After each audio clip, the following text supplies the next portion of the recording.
Hi, welcome back to another video. This video will discuss everything you need to know about calculating estimated tax payments. Let's start by explaining estimated tax payments.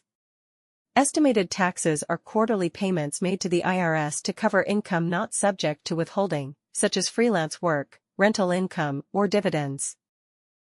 Here's how to calculate it in 4 easy steps. Step 1. Estimate your income for the year.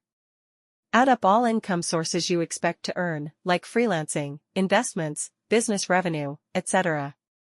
Step 2. Subtract deductible expenses. Reduce that income by subtracting your qualified business expenses, retirement contributions, and any other tax deductions you're eligible for. Step 3. Calculate your taxable income. Now apply the current IRS tax brackets to your taxable income to determine how much you'll owe in federal taxes. Pro tip: don't forget to include self-employment tax if it applies to you. Step 4. Divide by 4 for quarterly payments. Take your total estimated tax for the year and divide it by 4 to get your quarterly payments. If your income isn't consistent, adjust your payments each quarter accordingly.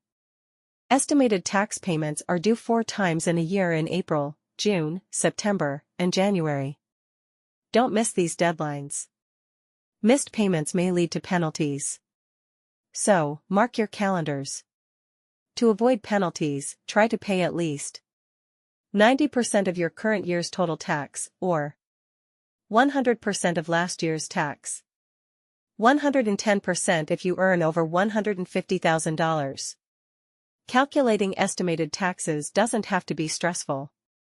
At SK Financial CPA, we help small business owners, freelancers, and self-employed professionals stay ahead of their tax obligations with precision and peace of mind. If you found this video helpful, give it a thumbs up, drop a comment, and subscribe to SK Financial CPA LLC for more tax tips and business insights.